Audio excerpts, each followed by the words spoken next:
question is, did one motivate the other?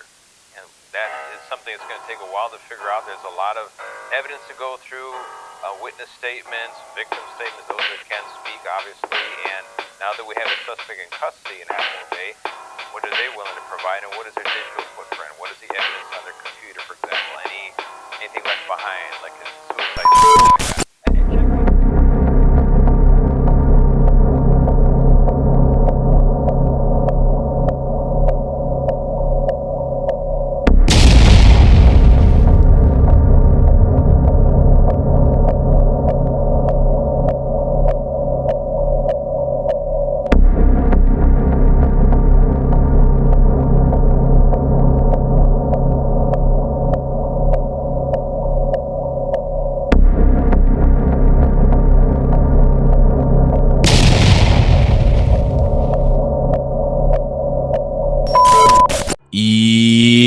Yo, what up, y'all? It's your boy Rob coming back at you once again with another video. So before we get started, you already know what to do.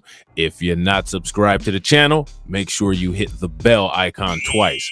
Smash the like button, share this video out to all of your followers, and let's get it cracking. All right. So what we have today are two articles about LA former Sheriff Alex Villanueva. All right. And what happened is a report came out that has exposed lots of gang activity. Yes, gang activity in the LAPD. All right. So if you're subscribed to Blacklight Revelations 1 or subscribe to Blacklight Revelations 2, then you should be very familiar with Sheriff Alex Villanueva. He's an individual that I've classified as shady. This individual is very, very anti-black. If you need receipts on that, all you have to do is just watch any one of the videos that I've made about him on any one of my channels, and it'll have video footage as well as articles from the LA Times where he actually voices his opinion about black people. Okay, so interestingly enough, the Rolling Stone, who is also anti-black,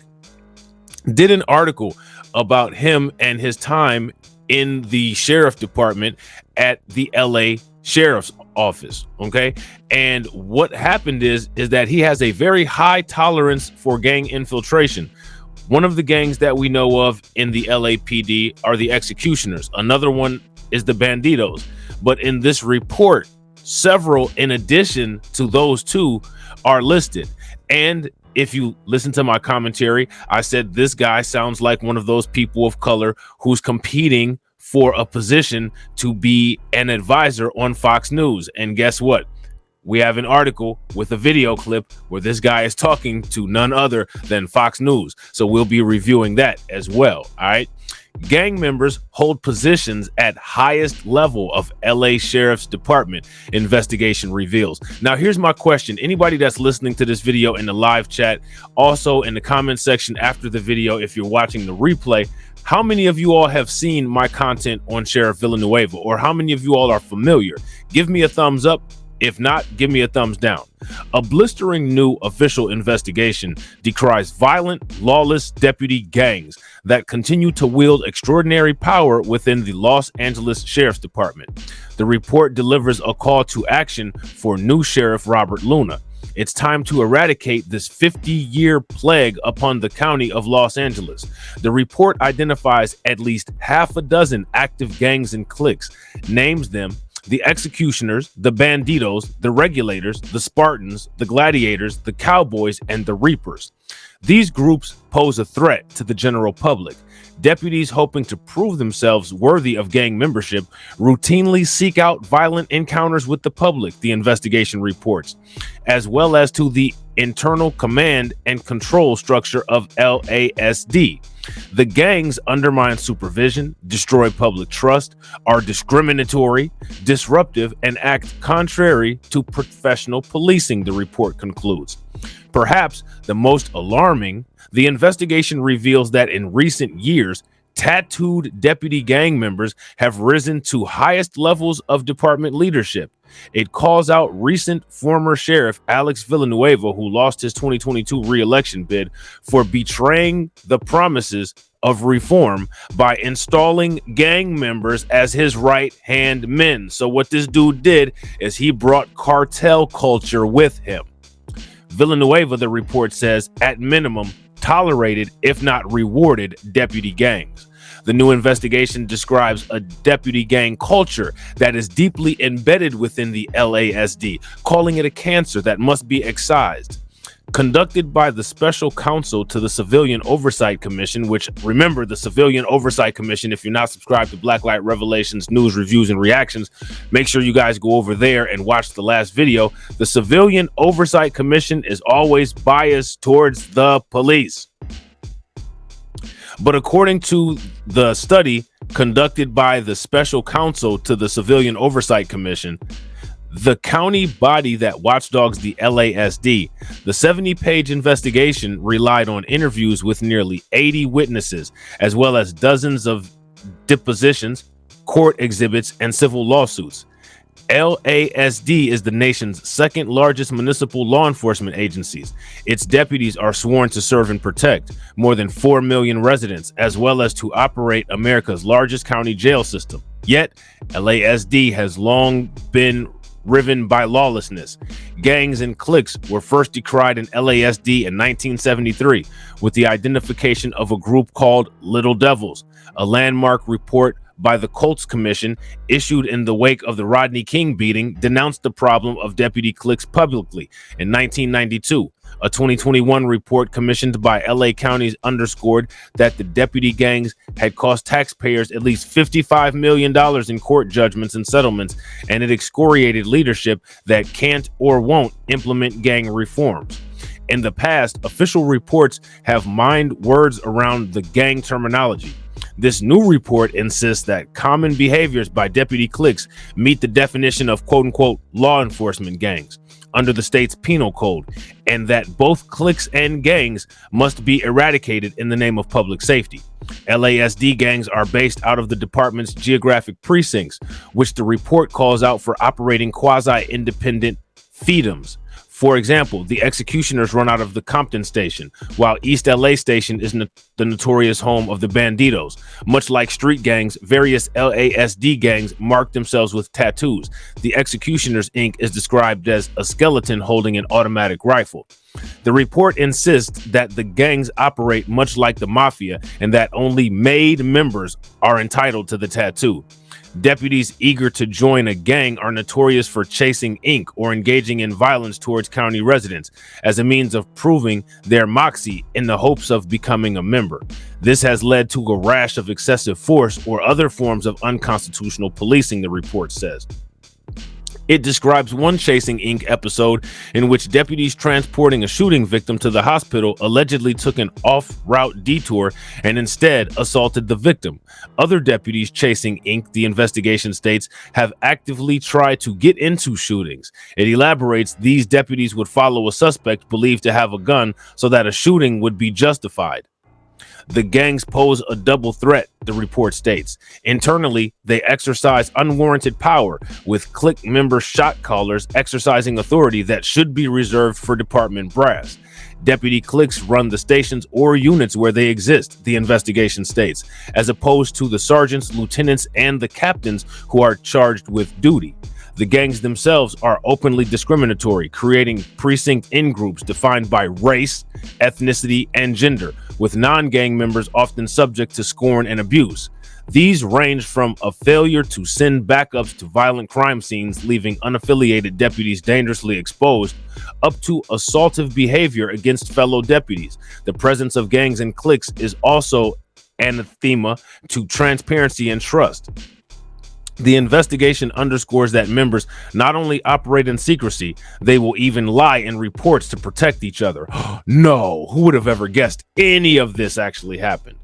The gangs also pose a clear and present danger to the public. Most troubling, investigation reports they create rituals that valorize violence. This includes holding shooting parties to celebrate member deputies who open fire on suspects, as well as authorizing deputies who have shot a community member to add embellishments to their common gang tattoos. Think of adding plumes of smoke to the muzzle of a tattooed gun. The report describes myriad other harmful acts by deputy gang members, including falsified police reports, unlawful searches and seizures, and discriminatory enforcement of law. The recent former Sheriff Alex Villanueva won office in 2018 after campaigning as a reformer. But if Villanueva paid lip service to ending LASD's gang culture, his hiring practices told a much different story. Sheriff Villanueva promoted Timothy Murakami, a tattooed caveman, to undersheriff, and Lawrence Delmise, a tattooed Grim Reaper, to chief of staff. The investigation reports. The report states that both Villanueva and Murakami refused to participate in the investigation, while Delmise testified he'd had his tattoos removed when joining the Villanueva regime because they were a liability and, quote unquote, a bad look. LASD's struggle with deputy gangs has been an open secret within law enforcement, and the report upbraids the county DA's office for recklessness in not disclosing the gang affiliations of deputies who also serve as prosecution witnesses. The failure to obtain and disclose potentially exonerating or impeaching testimony favorable to the defense, it argues, raises significant constitutional issues. The report concluded with a detailed set of policy recommendations for uprooting the department's gangs. The moves range from prohibiting new tattoos to breaking up precinct cliques to reforming command structures to limit precinct autonomy. It insists that elimination of deputy cliques and gangs is not only constitutionally permissible, but a constitutional imperative. New Sheriff Robert Luna also campaigned as a reformer, but unlike the Trumpy Villanueva, Luna's actions are far matching his rhetoric. In mid-February, Luna announced the creation of a new Office of Constitutional Policing he insisted would be tasked to eradicate all deputy gangs from his department. Luna, an LASD outsider who last served as police chief of Long Beach, insisted, "I will have an absolute zero tolerance for this type of conduct." So, yeah, all of the things that we guessed, all of the things that we said about Sheriff Alex Villanueva, clearly they have all been substantiated by this report. Okay? They've all been substantiated by this report. So it's very important, if you're not familiar with Sheriff Alex Villanueva, make sure you watch all of the videos on my channel. Watch every single one on each of my channels that I have, and make sure you pay particular attention to the videos about Alex Villanueva. These are videos from a year and 2 years ago, and they all make these hypotheses, and here they are coming to pass. Los Angeles Sheriff Alex Villanueva blasted over deputy gangs in new scathing watchdog report. Deputy gang members promoted to highest levels of the Los Angeles County Sheriff's Department, Civilian Oversight Commission says. So what we're going to do is we're going to take a quick look at this video right here with Villanueva. And what he's going to actually be talking about in this video is the mass shootings that have been going on in California. And we're going to take a listen and see what he says. Breaking news, former Los Angeles County Sheriff Alex Villanueva. Sheriff, great to have you on tonight. I mean, this is kind of bizarre. We had a mass shooting a couple of days ago in Southern California, killed 11. And now, just a short time ago in Northern California, you have another Asian man going after what apparently are Asian victims. The similarities are striking. Very similar. And the question is, did one motivate the other?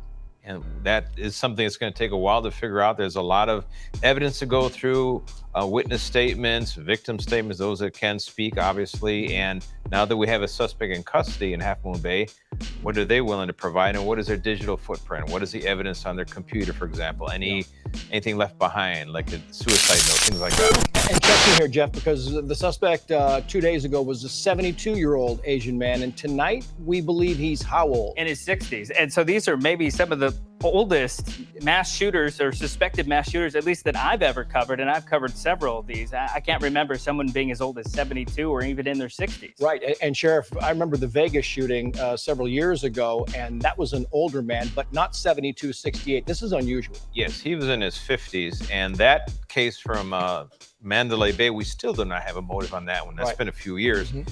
And if you go all the way back to 1966, when we started keeping records on mass shootings and the definition, this represents the oldest one where 4 more were shot and killed at the 72, and the 67 is right up there now. Yeah, we talk about these things, the mushroom farms. We know one of them is also a marijuana farm. Do you think there's a connection with any of that involved in this at all? Because, you know, you go down to Tulare County a couple of weeks ago, and you had that mass killing down there as well. And the sheriff came out. We'll talk about him in a minute, but the sheriff came out and he said, you know, it could be cartel. That's a very big possibility, because you look at the marijuana grow. Is it an illegal grow, or is it one of the legal ones? Very few. The illegal ones outnumber the legal ones, and just the cash involved is just something astronomical. So the cartels, local gang members, they're all, you know, vying for control of their very lucrative market. It's interesting to me that you bring in the Monterey Park shooting, and we think, and the LA Times is reporting, it could be domestic, it could be jealousy, that this man was jealous of some people in the club. It seems totally different up in Northern California. It seems similar, but it seems like the motives are totally different. This man decided to turn himself in. Yes, very, very different. But again, the profile of the two is very similar, where they arrive at a conclusion at some point there. My only way out is to do the unthinkable, and they both end up doing the unthinkable. Here is Sheriff. Isn't that the conclusion that every mass shooter comes to? They feel that they have to do the unthinkable, so then they end up becoming a mass shooter by massively shooting people. Just saying. Sheriff Boudreaux, I want to play some sound from him and get your final response. I can tell you cartels are here. They are here for multiple reasons. Selling drugs is lucrative. It is lucrative, and the cartels are here, and we know that, and you can try and brush it off, but they're here in California. Definitely. And our work in the high desert, Lancaster, Palmdale, with the illegal marijuana grows there, it took a lot of energy, and the human trafficking involved and skirting all the laws in California that favor illegal marijuana grows. They're not helping us. What do you think about the anti-police riots and protests in Atlanta, very quickly? That saddens me, but you know what? It's typical of that crowd, that Antifa crowd, that everything is wrong. They have nothing to contribute that's positive. Yeah. Sheriff, great to see you. Great to have you on. Thank you. Thank you, Jeff. So there's that. Okay. So what we have now is the article here.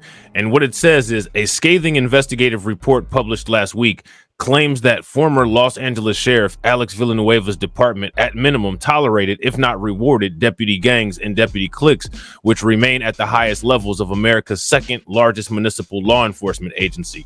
The 70-page report from the Civilian Oversight Commission says deputy cliques, which often devolve into deputy gangs, including banditos, executioners, regulators, Spartans, reapers, rattlesnakes, cowboys, Vikings, wayside whiteys, 3,000 boys and 4,000 boys, run many patrol stations in the county, as opposed to the designated sergeants, lieutenants, and captains supposed to be in charge. Okay. Contrary to the statement of the prior sheriff, deputy gangs exist and operate in the department, as they have for the last 50 years. They are a cancer. Special Counsel Burt Dexler, who led the county's watchdog investigation, said to KABC TV, many of the people whom with we spoke expressed fears of personal or professional harm, not just for themselves, but often for spouses and children who serve in a department, he added. The report says deputy gangs and cliques have existed within the department for the past 50 years, but attempts to eradicate the subgroups have for decades been inadequate or lost continuity. The department currently contains several active groups that have been and still are engaged in harmful, dangerous, and often illegal behavior, the report says.